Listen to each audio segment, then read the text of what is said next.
Ouais. Allô? Non. Je crois que j'ai pas envie aujourd'hui. J'avais envie de rester dans mon lit. Ouais. Pas envie de raconter une histoire. Mais non, je rigole. Je suis Vijaya et je suis là pour te lire une histoire.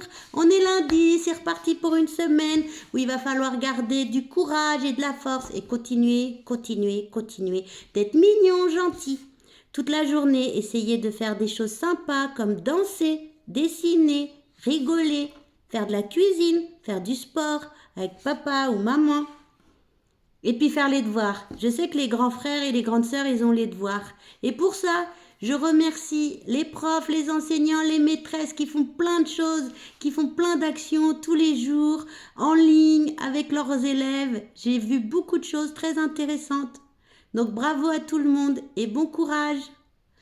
Alors, vous êtes installés comme d'habitude, une petite chaise, le canapé, un petit fauteuil. On cale le téléphone pour pas qu'il tombe. Ou la télé. J'ai appris que je passais à la télé. Chez vous. Ah non. C'est bon, vous êtes installés. On commence par les coucous. Prune et Oscar. Vous m'entendez? Coucou. Et après, ils sont grands, mais ils méritent un petit coucou. C'est Dorian et Marilou.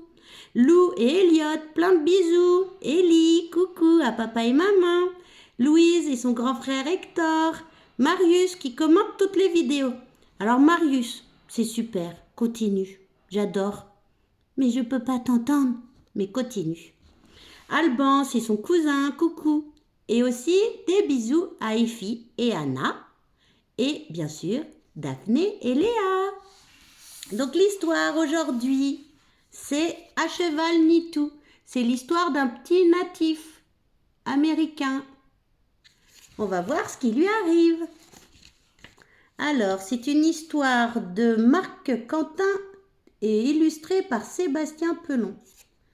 Donc les personnages, on voit Nitou, son papa, sa maman, ses copains et le chaman. Qui c'est ça, le chaman? Le chaman, c'est le sorcier de la tribu. Il connaît un grand nombre de potions et d'herbes magiques. Il donne bien souvent de précieux conseils à Nitou. On voit aussi le campement, les tipis avec les chevaux. Et là, on voit un bouclier, un calimet et le masque du chaman.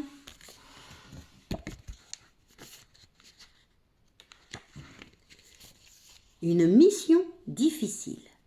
Mon fils, déclare Grande Plume d'aigle fier qui vole dans le ciel bleu, tu ne peux plus courir comme un lapin. Il te faut une monture. Une monture? S'étonne Nitou. Son père, le chef de la tribu des petits tipis, fronce les sourcils. Eh bien oui, une monture, répète-t-il, un cheval. Tu veux m'offrir un cheval? Se réjouit Nitou. Youhou! Mais son père secoue la tête et les plumes de sa coiffure s'agitent. Non, Nitou, tu vas le capturer toi-même. Prends cette longue corde et pars en direction du soleil levant. C'est là-bas que vivent les chevaux sauvages. Paco t'accompagnera. Un frisson parcourt Nitou. Capturer un cheval sauvage, ça ne doit pas être facile.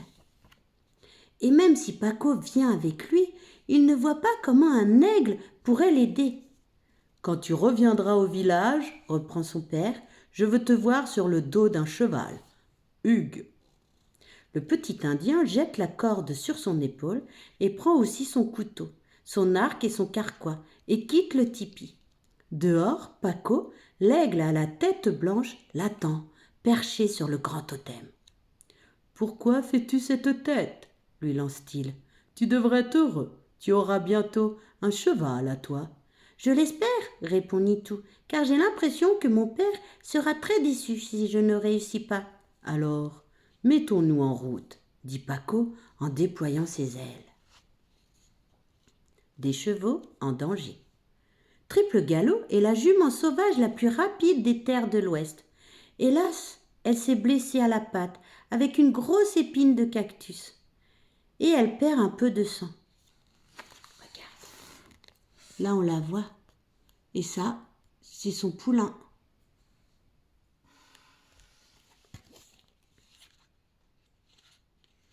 Ces quelques gouttes suffisent à mettre une bande de coyotes sur ses traces et celle de son poulain Pitchy. « Wouh !» hurlent les coyotes. Triple Galop sait que son poulain est moins rapide qu'elle. Elle lui ordonne d'aller se cacher dans les bois de l'autre côté de la rivière. « Je vais entraîner les coyotes plus loin et je reviendrai te chercher, » lui explique-t-elle. Pitchy obéit à sa mère, même s'il préférait l'accompagner. Et en quelques bonds, il rejoint l'autre rive et disparaît derrière les arbres. Sa mère s'éloigne alors que les coyotes arrivent déjà. Il se lance à la poursuite de la jument. « Wouh !» hurle-t-il de plus belle. Puis le silence revient. Pitchy quitte sa cachette, les larmes aux yeux. Il se couche au bord de la rivière en attendant sa maman. À quelques pas de là, Nitou s'apprête à sortir du bois. Mais il aperçoit le jeune cheval et il s'arrête derrière le dernier arbre. Paco se pose sur une branche à côté de lui. « Regarde, Paco, » chuchote Nitou. « Il y a un poulain près de la rivière. Il est exactement à ma taille. » « En effet, » admet l'aigle, « mais c'est très bizarre. Les poulains ne sont jamais seuls. »« Chut !» ordonne le petit Indien. « Je vais le capturer. » Sans attendre, Nitou fabrique un lasso avec sa corde. Il s'avance sur la pointe des mocassins, doucement, tout doucement, et arrivé près du poulain, il lance le lasso autour de son cou. « Hurrah, j'ai réussi !» s'exclame Nitou, en se dépêchant d'attacher l'extrémité de la corde au tronc d'un arbre. Nitou est têtu. Triple Galop continue d'entraîner les coyotes à ses trousses, mais elle arrive bientôt au bord du canyon. Devant elle, il n'y a plus que le vide, et elle doit se dépêcher de faire demi-tour. Ça, c'est la maman. Regarde, il y a les coyotes, et elle arrive au bord du canyon. Hélas, les coyotes l'encerclent déjà. Triple Galop parvient à les éloigner en leur envoyant quelques coups de sabot. Mais les coyotes sont patients. Ils savent que la jument finira par se fatiguer. Près de la rivière, Nitou s'apprête à dresser sa monture. Il regarde Pitchy qui tire sur sa corde. Mais elle est trop solide et le poulain ne peut pas la rompre. Regarde, le poulain il est attaché. Tu devrais essayer de le caresser pour le rassurer, conseille Paco à Nitou. Ce n'est pas ainsi que font les Indiens, affirme ce dernier. Je vais te montrer comment on doit s'y prendre. Le petit Indien imite les grands. Il passe derrière le cheval, prend de l'élan et saute sur le dos du poulain. Aussitôt, celui-ci se cabre et Nitou se retrouve les fesses par terre. Je te l'avais bien dit, lui rappelle Paco. Il faut d'abord... Tais-toi, lui coupe Nitou. Je vais recommencer. Il reprend son élan et bondit une nouvelle fois sur le dos de Pitchy. Il s'accroche à sa crinière, mais le cheval enchaîne les ruades. Et Nitou, après un joli vol plané, atterrit à plat ventre sur le sol. « Ha ha ha !» se moque Paco. « Sans elle, ce n'est pas facile de voler. » Regarde, Nitou qui essaye de monter sur le poulain. « Arrête de rire !» s'énerve Nitou. « Cette fois, ça va marcher. » Et puis il s'élance une nouvelle fois vers le poulain. Tout va mal. Triple Galop est épuisée par toutes ces ruades. Elle est toujours coincée au bord du précipice et elle ne peut plus reculer. Les coyotes se rapprochent petit à petit. Grrr, grogne-t-il en montrant les crocs. Ils échangent des regards complices et des sourires carnassiers. Leur victoire est proche. Regarde les coyotes, ils sont pas gentils. Nitou est découragé. Ses pauvres fesses sont couvertes de bleu. Il est remonté 10 fois sur le poulain et 10 fois il en est tombé. Si je ne réussis pas à dresser ce cheval, mon père ne sera pas content, se désespère Nitou. Tu devrais enfin utiliser ma méthode, lui répète Paco. Nitou se relève en hochant la tête. Il s'imagine à la place du poulain. Si quelqu'un sautait sur son dos sans lui donner d'explication, il essaierait aussi de s'en débarrasser. Après tout, Paco a peut-être raison. Nitou s'approche doucement de Pitchi, celui-ci hennit, se cabre et frappe le sol de ses sabots. Comment ils font les chevaux? C'est quoi le bruit? Ne t'énerve pas, chuchote Nitou. Je ne te veux aucun mal. Alors pourquoi m'attaches-tu? Lui rétorque le poulain. Ben, j'ai besoin d'un cheval pour me déplacer, explique Nitou. Tu as des jambes comme moi, proteste Pitchi. Pourquoi je devrais te porter? Tu es plus rapide que moi, répond Nitou. Et puis j'aimerais vraiment avoir un cheval. On pourrait devenir amis. Regarde, on les voit. Là, on voit Paco l'aigle, Nitou et le poulain Pitchi. Tu vois? Si tu veux devenir ami avec moi, commence par me détacher. Paco intervient. Avec la force, on n'obtient pas tout. Tu dois lui montrer que tu le respectes. Nitou réfléchit un instant, puis il sort son couteau.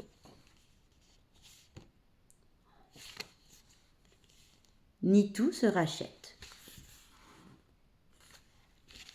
La corde est coupée et le poulain s'éloigne aussitôt. Pars, si tu veux, lui dit Nitou. Paco a raison. Je ne pourrai pas t'obliger à devenir mon ami. Mais Pitchi s'arrête au bord de la rivière et verse quelques larmes dans l'eau. Que se passe-t-il, Nitou? Tu devrais être heureux d'être libre à nouveau. Il s'approche du petit cheval et lui caresse gentiment l'encolure. Pitchi raconte alors comment sa mère et lui ont été attaqués par des coyotes.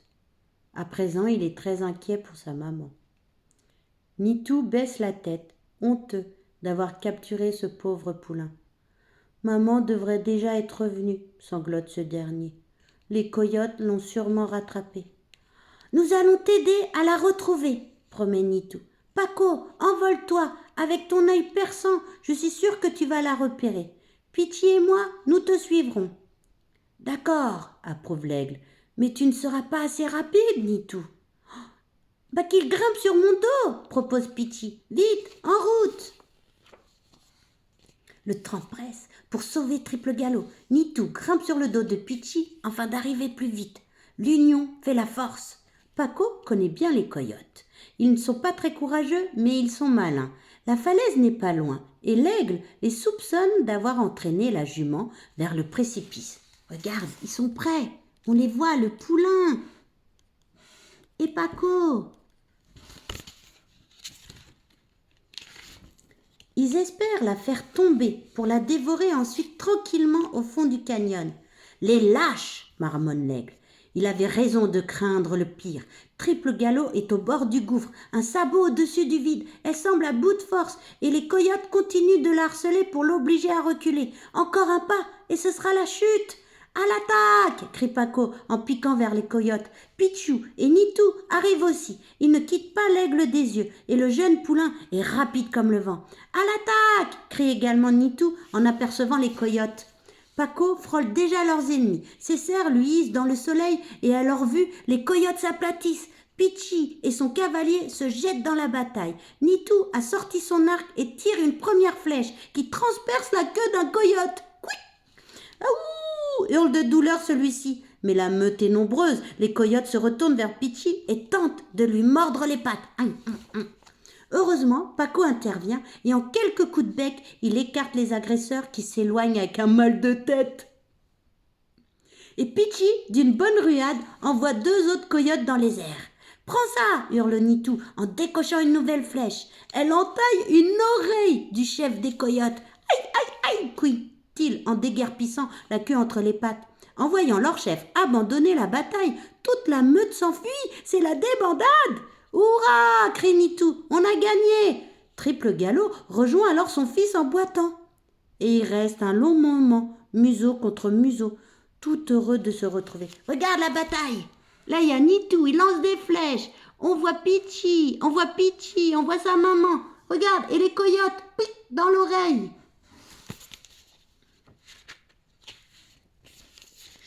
En unissant leurs forces, Paco, Pitchi et Nitou ont mis les coyotes en fuite. Triple Galop est sauvé. Un nouvel ami. Paco a envoyé Nitou chercher un morceau d'écorce de jaune.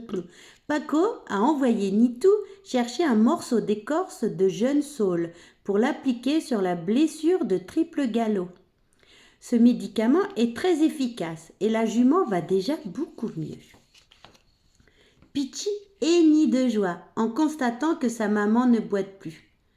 Cette aventure t'a permis de te faire un ami, lui dit-elle, en désignant Nitou, fièrement installé sur le dos de son fils. Oui, et j'aimerais beaucoup rentrer dans son village avec lui, déclare Pitchi. C'est vrai, s'écrie Nitou, tu acceptes d'être mon cheval? À condition que tu ne me dises pas toujours d'aller ici ou là, prévient Pitchi. Je veux donner mon avis et aussi revenir voir maman de temps en temps. D'accord, promet Nitou.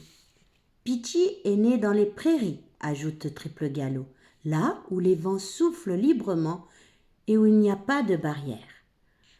Je ne sais pas s'il fera une bonne monture pour un Indien. Il fera un excellent ami, répond Nitou. C'est le principal. Ne t'inquiète pas, maman, nous allons très bien nous entendre, assure Pitchi. Dans le ciel, Paco lâche son cri aigu. Le village est en vue. Triple Galop frotte une dernière fois son museau contre celui de son fils, et elle se laisse même caresser par Nitou. Puis la jument sauvage se cabre et hennit avant de repartir vers les grandes prairies. À bientôt, Pitchi, à bientôt, Nitou, et elle disparaît derrière les collines. Paco pousse une nouvelle fois son cri qui se mêle à présent à celui des Indiens. La tribu des petits tipis se réunit à l'entrée du village autour de grandes plumes d'aigles fiers qui volent dans le ciel bleu. Ils veulent tous savoir si le fils du chef a réussi à dompter un cheval. Nitou et Pitchi s'avancent fièrement vers le campement, précédés par l'ombre de Paco. Le petit Indien caresse l'encolure de son poulain et lui murmure à l'oreille. « Ceux de ma tribu sont très curieux. Si on leur montrait de quoi tu es capable. »« Bonne idée !» se réjouit Pitchi. « Youhou !» crie Nitou alors que son cheval s'élance au galop. Et les deux nouveaux amis s'amusent à slalomer entre les Indiens et les squaws qui en perdent leurs plumes. Puis ils traversent le campement plus vite que le vent et sautent au-dessus des tas de bois, des poteries, des pots tendus et des feux. Ils sèment la panique dans toute la tribu. Les enfants les applaudissent et les guerriers leur courent après, mais personne ne peut les arrêter. Sur le dos de Pitchi, Nitou est à présent l'Indien le plus rapide. Regarde.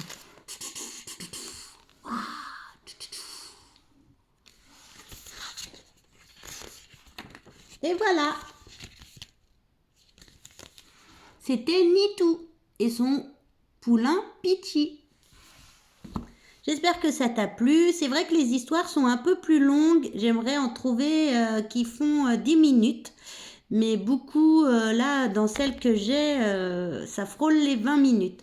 Donc, ce que je propose, c'est que papa et maman, ou ton référent, des fois, ils vont couper la vidéo au bout de 10 minutes. Parce que c'est trop long pour toi. Et c'est bien si tu vois l'histoire en 2 fois, si t'es petit. Mais les plus grands, ils peuvent voir d'un coup. Eh ben, je vous souhaite une bonne journée et à bientôt. Bisous.